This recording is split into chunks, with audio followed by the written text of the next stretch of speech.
Welcome to our channel. Today we how to build a resume website with Site123, beginner guide step by step clearly. To begin, open your web browser and go to the Site123 website. Click on the Get Started button to create a new account. You will be prompted to enter your email address and create a password. After signing up, you will be taken to the Site123 dashboard. Select the option to create a new website. Choose the Resume template from the list of available templates. Once you select the template, click on the Edit button to start customizing your site. In the editor, you will find various sections for different types of content. Begin by adding your name and contact information in the header section. Next, navigate to the About Me section. Here, write a brief introduction about yourself, highlighting your skills and experience. Continue by adding a work experience section. List your previous jobs and internships, making sure to include relevant details.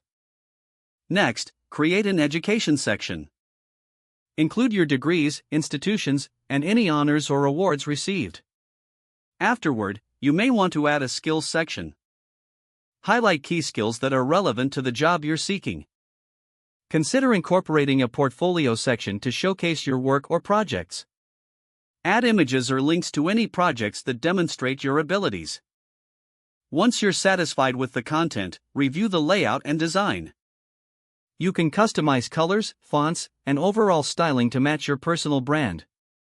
When everything looks good, click on the Publish button to make your site live. After publishing, you will be provided with a unique URL for your resume website.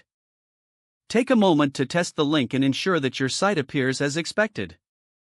Finally, share your new resume website with potential employers and on your professional profiles. If the page does not load, refresh the browser or try again in a private or incognito window. Make sure you are using the correct email address, then retype it carefully to avoid small typos. If your password is not accepted, use the reset option and create a new strong password you can remember. Don't forget to like this video and subscribe to our channel for more step-by-step tech guides.